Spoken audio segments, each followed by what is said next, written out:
everyone, and welcome back. I'm Mr. Don, the curator of the Detroit Children's Museum. Let's take a walk downstairs. I have something special to show you. The raven is very important to many tribes, as it's part of the creation story of the world. The raven story is part of an oral tradition of the Native American people. I'm not learned in this oral tradition, so the best way for me to tell the story is to read this book by Gerald McDermott, called The Raven. I hope you enjoy it. Raven, A Trickster Tale from the Pacific Northwest by Gerald McDermott. Raven came. All the world was in darkness. The sky above was in darkness. The waters below were in darkness. Men and women lived in the dark and cold. Raven was sad for them. He said, "I will search for light." Where do you think he could find the light? Raven flew across valleys and across mountains. He flew along rivers and over lakes.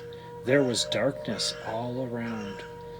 Then he saw a bit of light far away. He flew and came closer to the light. The light was at the edge of the water.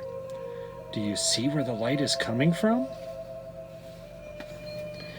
The light came from the house of the Sky Chief. It was shining. Raven perched high in a pine tree on the shore. Raven watched.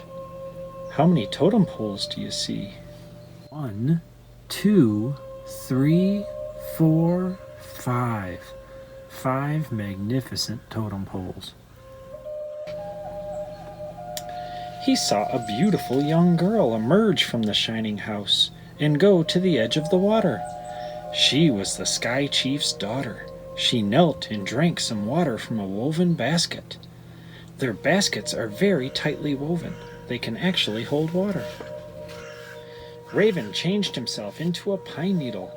He fell down from the tree and floated on the water. When the girl drank again, she swallowed the pine needle. Do you see the pine needle in the basket? What do you think you would change into? After a time, the girl gave birth to a child. The child was small and dark, with shiny black hair and tiny black eyes. Who do you think the child was? It was Raven. Raven had been reborn as a boy child. The Sky Chief was delighted with his daughter's child. He called him Grandchild, and he played with the boy and carved toys for him. He invited the elders to come and see the curious, wonderful child. Do you see their traditional clothes they're wearing and that beautiful hat on the Sky Chief? Such bright colors. The elders gathered in the shining house with the Sky Chief and his daughter. They watched the raven crawl around the floor of the lodge. He pretended to be playing. All the time he was trying to find where the light was hidden.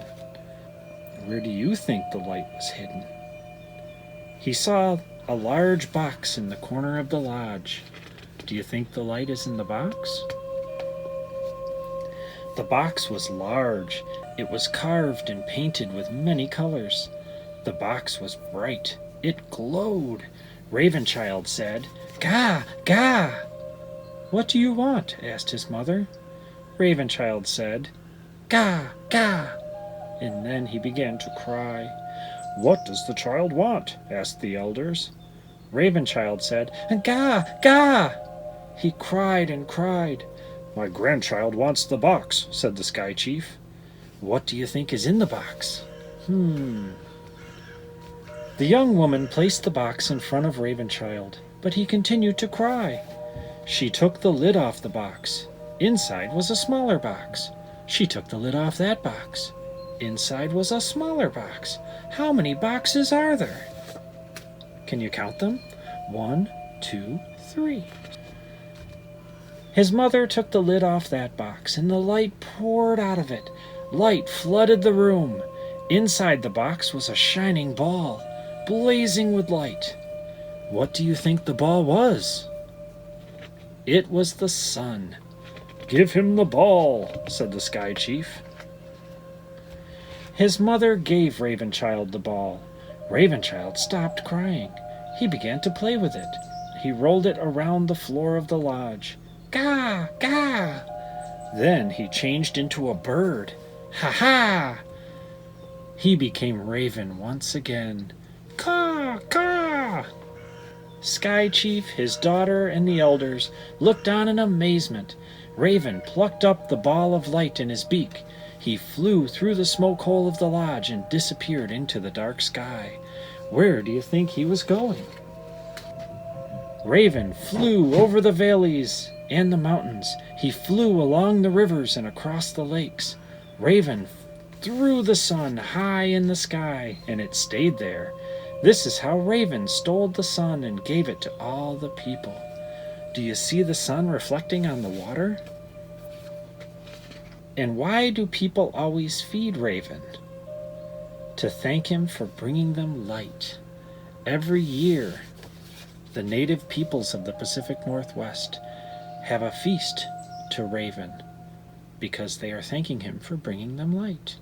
Raven ceremonies are celebrated with a lot of native cultures, and they always celebrate with food. Thank you, everyone, for taking the time to visit with me today, and thank you for listening to my reading of The Raven by Gerald McDermott. I have something special to show you. The Children's Museum has many masks in our collection.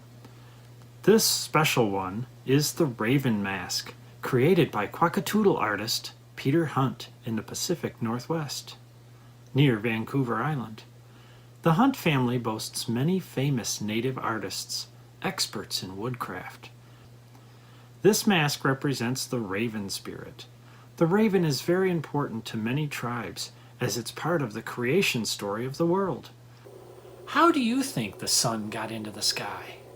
Would you like to have a feast for Raven? What do you think he would eat? What do ravens eat? Fish? There are many festivals in native cultures. They celebrate the many animals around them in nature. The animal spirits are also called totems. You can see the raven totem show up on the tops of many totem poles, including this one here at the museum. I hope you've enjoyed my reading today and seeing our beautiful raven mask. Please come back again and join me here in the basement. I hope you have a nice day. Bye.